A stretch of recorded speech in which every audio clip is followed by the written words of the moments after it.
This is my third time to come here. प्रेम देखाउनु भएको छ, वास्ता देखाउनु भएको छ। तपाईहरु सबैलाई म धन्यवाद दिन्छु, विशेष गरी पास्टर जोन ल एकदमै धन्यवाद छ। आमाहरु, बुवाहरु अनि युथ यङहरु है, तपाईहरु अनि इभन नानीहरुसँग मैले धेरै एन्जॉय गरिराखेको छु। सो यो हप्ता यति छिटो बितेछ, अस्ति मन्डे मात्रै हामी आएको, आज लास्ट डे हो। भोलि त फर्किँदै छु पनि, तर फर्किँदै गर्दा चाहिँ धेरै I will carry lot of memories with me.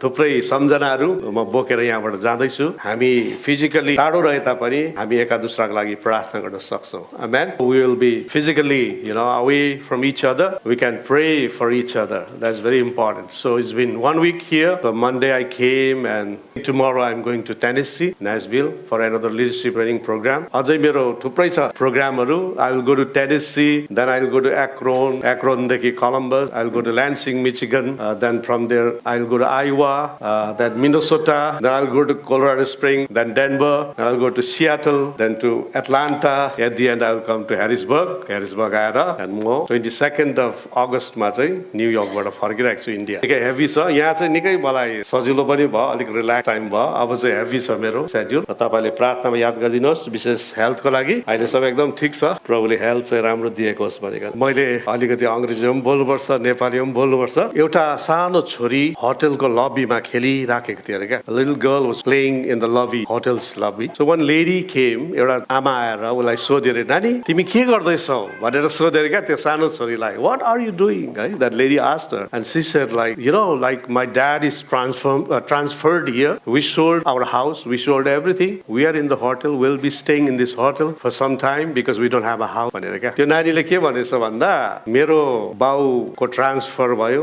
है, हामीले घरहरु सबै बेचेर हामी यो ठाउँमा आएको र एक दुई दिन होटलमै बस्ने, हाम्रो घर छैन भने। अनि त्यो लेडीले भन्यो, that lady said, oh I'm very sorry you don't have a house भनेर क्या। अनि त्यो सानो छोरीले के भनेर छ, oh yeah we don't have a house but we have a home भनेर क्या। हाम्रो घर चाहिँ छैन तर परिवार चाहिँ छ भनेर क्या। Family is so important in our life. Home, family is very important. याद गर्नुस् है, परिवार चाहिँ हाम्रो निम्ति एकदमै मुख्य छ। याद गरिराख्नु, प्रभुले God has given you a family, that's very important. That's the precious gift God has given you. परमेश्वरले नि तपाईं र मेरो लागि सबभन्दा उत्तम कुरा दिनु भएको छ, हाम्रो परिवार। आमेन। बुझ्नुहोस्, र यसकाले आज म तपाईलाई परिवारको विषय बताइरहेको छु। Sometimes in this individualistic society we are so much about me and my problem, but we don't really bother about our family. We are on our own. We don't take suggestion. We don't take anything from our family members. We are on our way, and sometimes we really miss the way, and we miss the beautiful family. आज यस्तो हुन्छ कि धेरैचोटि हामी चाहिँ म मेरो भन्ने कुराहरुमा छौं क्या, अनि परिवार भित्र पनि हामी एका दुसरालाई त्यति याद गर्दैनौं, अनि परमेश्वरले दिनुभएको सुन्दर परिवारको हामी वास्ता गर्दैनौं। अनि के हुन्छ भने है, हामी आफ्नै बाटोमा है, परिवारले केही भन्यो भने हामी रिसाउँछौं, अनि मेरै कुरा ठीक, म नै राम्रो छु, मेरै कुरा असल छ भन्ने कुरा हामी लाग्छौं। But it's very important that family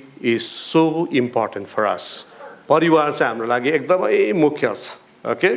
मेरो पनि परिवार छ। I have a wife. We have been married for 28 years. I have 2 girls, 26 and 20. मेरो श्रीमती छ हैन, हामी 28 वर्ष भयो बिहा भएको। मेरो ठुलो छोरी 26 वर्षको, सानो छोरी 20 वर्षको। Both are in medical field. One is already a doctor and another one is studying medical. She is also studying. So I have my father who is 90 years old. 90 वर्षको मेरो बाबु छ। 85 years old my mother. I love my mother so much. I make a lot of videos with my mother, हैन। मेरो आमासँग सायद तपाईहरुले धेरैले भिडियो पनि देख्नु भएको छ होला, देख्नु भएको छैन भने मत्या सुब्बा पयाङ्गु फेसबुकमा गएर हेर्नु पनि होला। I have my brother who is a pastor also and he is a theologian and we live together. I have 2 sisters. So we are very close knitted. हामी एकदमै नजिक छौं. So we love each other, and we have our relatives also. We visit them, we love them, we share our love. Sometimes we have good food also together. And of course the church is a big family. Okay? Church पनि एउटा ठुलो मेरो भाइ छ, मेरो बहिनीहरु छ है, मेरो आफ्नो सन्तानहरु, हामी सबै एका दुसरालाई माया गर्छौं, प्रेम गर्छौं। भन्नु पनि के कुरामा घमण्ड गर्नु र, यो संसारमा बसिन्जेल के कुरामा घमण्ड गर्नु? मेरो दुईटै छोरीहरु डाक्टर भयो भनेर घमण्ड गर्नु? नो, केही छैन, त्यो सबै प्रभुको आशीष। So we need to be humble and we need to love each other because family is so important. त्यसकारणले गर्दा आज म तपाईहरुलाई विशेष परिवारको विषयमा केही भनिराखेको छु। तर त्यसको अगाडि हामीले जान्नु पर्ने चाहिँ everything begins with marriage. Okay? Before making a family, marriage happens. Okay परिवार हुनु अगाडि चाहिँ एउटा विवाह हुनु पर्यो नि त हैन so let's talk about marriage marriage is a beautiful plan of God is a design of God it's not design of man विवाह भन्ने कुरा चाहिँ नि परमेश्वरको योजना हो परमेश्वरले बनाउनु भएको यो मान्छेको योजना होइन है ही planned in heaven that blueprint was in heaven अनि हामी देख्छौँ बाइबलले भन्छ इन जेनेसिस 2:18 मा It's not good for man to be alone. I will make a helper, a suitable helper for him. So, हामीले बाइबलमा हेर्यौं भने नि बाइबलले भन्छ उत्पत्ति 2:18 मा मान्छेलाई एक्लो रहन सुहाउँदैन उसको निम्ति म एउटा सुहाउने एउटा सहयोगी म बनाउँछु. Adam was not very much worried about his marriage and about his family, you know. He was so much engaged looking after the creation of God. So he was not worried, but God saw the need. He saw the need and he provided the need and he provided the best. There are three things. परमेश्वरले नि आदमलाई हेर्दै गर्दा भन्नुभयो यो मान्छेलाई एक्लो रहन सुहाउँदैन आदमले खै त मेरो त कोही पनि छैन सबैको जोडी जोडी छ भनेर तर परमेश्वरले नै त्यो खाँचो देख्नुभयो आमेन अनि परमेश्वरले नि त्यो खाँचो देख्नुभयो एउटा कुरा दोस्रो कुरा उहाँले जुटाउनु भयो पार्टनर पनि जीवन साथी पनि अनि जुटाउँदै गर्दाखेरि उहाँले सबैभन्दा असल जुटाउनु भयो हालेलुया तपाईलाई याद छ कोही बेला हामी चाहिँ छान्दै गर्दा गुड छान्छौँ but God wants to give us the best amen sometimes we choose good looking good money good background but God wants to give us the best प्रभुले चाहिँ हाम्रो लागि नि सबैभन्दा सर्वश्रेष्ठ एकदमै हामीलाई सुहाउने पार्टनर राखिदिनु भएको छ आमेन बुझ्नु तर हामी चाहिँ कोही बेला हामी हतार गर्छौँ अनि गुड राम्रो मात्रै छान्छौँ तर सर्वश्रेष्ठ है द बेस्ट चाहिँ प्रभुले हामीलाई माथिबाट दिनुहुन्छ अनि आदमको जीवनमा पनि God provided the best part so हामीले जान्नुपर्छ आज विशेष I want to talk with young people also who are not married remember God wants to give you the best so don't entangle with the good you know don't trade with the good खाली है अनुहार राम्रो है जिउ राम्रो है अनि के भनौँ पैसा राम्रो काम राम्रो सेक्युरिटी छ यो मात्रै नहेर्नु तपाईलाई मैले भन्दै गर्दा when I talk about my marriage you know मेरो 8 वर्ष लभ भएको तर हामीले हाम्रो जीवन सुरु गर्दा के पनि थिएन ओके उ चाहिँ राम्रो पढेकी भए तापनि हामीले एउटा मिसन स्कुल सुरु गर्यौं मिसन स्कुलमा पैसा केही थिएन म पनि मिसनमै थिएँ मेरो पनि पैसा केही थिएन बुझ्नुहुँदैछ तर हामीसँग परमेश्वर हुनुहुन्छ आमेन मैले मेरो नानीलाई डाक्टर पढाउन सके अस्ति पनि मैले भन्दै थिएँ for my you know eldest daughter I have to spend $40,000 US dollar for studies एउटा पास्टर मान्छे but God provided everything you know किनकि एज पार्टनर श्रीमान श्रीमती we work together है हामीले पैसाहरु जोगायौं प्रार्थना गर्यौं प्रभुले जुटाउनु भयो यसकारणले गर्दाखेरि I can tell you my wife is the best partner in my life यसकारण आज those who are young generation I want to tell you you need to wait upon the Lord you need to pray okay and you need to allow God to provide the best for you amen हतार केही पनि छैन but I want to make you aware of what's happening in the world also अहिले संसारमा के हुँदैछ यो कुरालाई पनि म तपाईहरुलाई जानकारी दिन्छु there are you know Bible says in Hebrew 13:4 let marriage be holy and honorable विवाह चाहिँ नि हिब्रू 13:4 ले भन्छ विवाह चाहिँ कस्तो होस् अरे पवित्र होस् आदरणीय होस् let marriage be holy and honorable यो चाहिँ बाइबलले भनेको है पास्टर मत्यास सुब्बाले भनेको हैन so what is the meaning of this and what's happening in the world see number one I want to tell you running away eloping with a girl or with a boy है हाम्रो नेपाली संसारमा हुन्छ नि भागेर बिहे गर्नु याद छ आजु म तपाईलाई भन्छु that is not biblical याद गरिराख्नुस् किन भाग्नु तपाईले केही डरलाग्दो भुल गरेको छ र भाग्नु बिहे भनेको त आदरणीय कुरा हो मजाले है छाती फुकालेर ठुलो डेकोरेसन गरेर है मजाले गर्ने कुरा हो किन भाग्नु तपाई हैन त्यसकारणले भाग्नु पहिल्यै चर्चमा बिहे नगरी भाग्नु चाहिँ ठीक होइन it's not right eloping is not right त्यसकारण सेफ लाइफ चर्चको कोही पनि नानीहरु भाग्दैन you don't have to run you know भाग्दैन याद गरिराख्नु the second problem with the marriage is there is a problem which is called live-in relationship. Live-in relationship. You are not married, but you live together. यो जुनै पनि कल्चरबाट किन नआकोस् यो बाइबलीय प्रकारले ठीक होइन. You cannot live together before marriage. याद गर्नुस् है तपाई बिहे हुनु अगाडि सँगै सुत्नु सँगै बस्नु खानु हुँदैन त्यो बाइबलीय कुरा होइन म जवान भाइ बहिनीलाई सेफ लाइफ मण्डलीको भनिराखेको छु please do not do that okay तपाई लिभ इन रिलेशनशिप गर्नै हुँदैन तपाईँ you have to keep yourself pure तपाईले आफुलाई पवित्र राख, बुझ्नुहुँदैछ? Then another biggest problem all over the world is, केटा केटा बिहा गर्ने, केटी केटी बिहा गर्ने। यो समस्या ठुलो छ।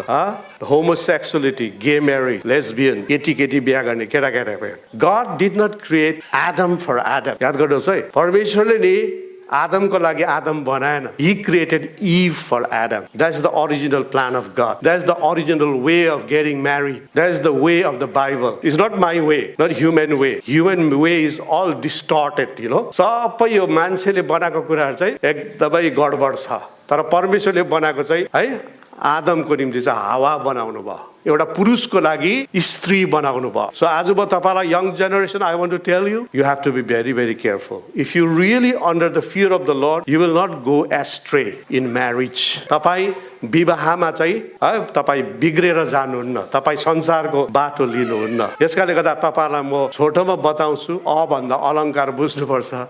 Even the church has adapted this marriage, gay marriage, and this is not biblical. I am not here to जज anyone, but this is not biblical. बाइबलमा अलरेडी यो होमोसेक्सुअलिटी, गे, यो सबै कुराहरू यहाँ बाइबलमा छ। अनि परमेश्वरले यो कुरोहरू मन पराउनु हुँदैन। यसकारणले गर्दा म तपाईलाई भन्छु, please do not follow the way of the world. संसारको बाटोलाई नपछ्याउनुहोस्, नपछ्याउनुहोस्। मलाई मेरो टिममा नि एकजना मेरो भाइ थियो कि, केटी केटी खालके भाइ थियो क्या। अब उसलाई कस्तो अब भन्यो भने हाम्रो भाषामा भन्दा के भन्न हो तपाईँलाई याद छैन, केटी केटी खालके म त्यस दाजु भनेर यसो हात हालिहाल्थ्यो क्या मलाई। अब यसो त्यो भाइलाई हेर्दा अब यो भाइ त अब बुझिहाल्नु भयो तपाईँले। तर he got married with a beautiful girl and now he has a beautiful family, he has a son। त्यो केटी केटी जस्तो भाइ पनि क्या, त्यो उसले केटाले केटा बिहा गरे नि केटाले केटी नै बिहा गरे, and they have a beautiful family because that very person, केटी केटी जस्तो person, तपाईँलाई याद छ, he was really, he was walking in the way of God. He used to fear the Lord. He used to love the Lord. So he did not go astray. आज म तपाईलाई भन्न चाहन्छु, कोही बेला त्यस्तो नेचरहरू हुन्छ, केटीमा केटा केटा जस्तो, केटामा केटी केटी जस्तो। त्यसको मतलब चाहिँ म चाहिँ अब है म चाहिँ गे हो, म चाहिँ होमोसेक्सुअल हो, म चाहिँ lesbian, no. That's the way of the world. That's the concept of the world. परमेश्वरले the way God has created you, you are very unique, whatever way you are, but follow the Bible. है संसारको बाटो चाहिँ होइन, बुझ्नुहुँदैछ? मैले अलिकति जवानहरूसँग अङ्ग्रेजीमा कतिवटा कुरा भनिरहेको छु, नेपाली भन्दाखेरि बुझ्दैन भनेर। यसकारण गर्दा प्लिज भागेर जानु, बिहा नगरी सँगै बस्नु, केटा केटा केटी केटी बिहा गर्नु चाहिँ बाइबलले होइन, क्लियरली हजुरलाई भनिरहेको। Please do not follow that way. विवाह चाहिँ हामीले कसरी गर्नुपर्छ, या चाहिँ सोधनी गर्नुपर्छ, मगनी गर्नुपर्छ, अनि मजाले बिहा गर्नुपर्छ। हालेलुया। मैले पनि मेरो 8 वर्ष लभ थियो, तर we did not sleep together, okay? We did not stay together. We kept ourselves pure, and after 8 years we got married. अनि सिस्टममा हामी, अनि we have a beautiful family, and we are clear in the presence of the Lord. हामी परमेश्वरको अगाडि we are not guilty, So तपाईले प्रेम गर्नुहुन्छ कसैलाई, राम्रो हो, नराम्रो कुरा छैन त्यसमा। अथवा कसैले म त प्रेम गर्दिन, मलाई कसैले जुटाइदियोस् है, अरेन्ज्ड म्यारिज भन्छ त्यसलाई। बाइबलमा दुईटै छ, तपाईले हेर्नुभयो भने रेचल अनि जेकब है, याकुब अनि राहेल, उनीहरूको लभ म्यारिज हो। But Rachel and Jacob they kept themselves pure until their marriage day, okay? 7 वर्ष पर्खेको छ उनीहरूले पनि। Then arrange marriage, Isaac and Rebecca, Ijak र रेबेका, उनीहरूको अरेन्ज म्यारिज हो, नोकरले गएर मिलाइदिएको। So whether it is arrange marriage or love marriage, you should be keeping yourself pure. हामीले प्रेम विवाह गरे पनि अथवा अरेन्ज म्यारिज गरे पनि हामीले आफैलाई चाहिँ पवित्र राख। That is the very basic of the Christian marriage, that you should keep yourself. So no pre marital relationship, बिहा गर्न अगाडि हामीले सम्बन्ध राख्नु हुँदैन। बी केयरफुल, चाहे भाइहरू होस् बहिनीहरू होस्, keep yourself pure, okay? So many things to say, but I think it's enough, you understood, है? बिहा चाहिँ तपाईहरुको राम्रो होस्, मौका पर्यो नि म आउँदा यहाँ है तपाईहरु कसैको बिहा खानु पाए पनि मजा आउँछ हैन? So that's the way एउटा I'm telling you, the अब राम्रो सुन्नुहोस् है, the foundation of a Christian family is holy marriage. याद गर्नुहोस् है, the foundation of a Christian family is holy marriage. एउटा सुन्दर क्रिस्चियन इसाई परिवारको जग चाहिँ नि पवित्र विवाह, बुझ्नुहुँदैछ? पवित्र विवाह भएको छ भने त्यो परिवार सुन्दर भएर जान्छ। आई नो अब कति कुराहरू मलाई याद छ है। I know some of you have come from, a lot of you have come from means non-Christian background. तपाईहरु अइसाई पृष्ठभूमिबाट आउनु भएको छ। अब तपाईहरुको उतै कता कता बिहा भएर प्रभुलाई पाएर त्यतिकै छ हैन? कति जना I still remember Pastor Silas Thapa चिन्नुहुन्छ होला है, हाम्रो EIC एटलान्टाको पास्टर भाउ। उहाँले मलाई एकचोटि के भन्नुभयो भने हाम्रो विवाह चाहिँ पहिला भागेर भएको, त्यस्तो केही पनि भएन pastor, we are celebrating 25 years, so हामीलाई अलिकति बिहा गरिदिनुहोस् भन्नुभयो। सो मैले एटलान्टामा पास्टर सिलास अनि उहाँको श्रीमतीको मैले सानो विवाह गरिदिएँ, किनकि उनीहरूले परमेश्वरको आशिष पाउन चाहनुहुन्थ्यो क्या। त्यसकारण मैले सानो विवाह गरेर प्रेयर ब्लेसिङ्सको प्रार्थना मैले उहाँलाई गरिदिएँ। त्यसकारण धेरैजना तपाईँहरू त्यो ब्याकग्राउन्डबाट हुनुहुन्छ, जुन ब्याकग्राउन्डमा तपाईँहरूले विवाह चाहिँ केमा गर्नुभयो, अन्य जातिमै गर्नुभयो। तपाईँको लागि अहिले केही छैन, तर I am talking about the new generation. Okay, यो जुन कुराहरू मैले भनिराखेको छु, अब यो नयाँ पुस्ताको निम्ति, यङ जेनेरेसन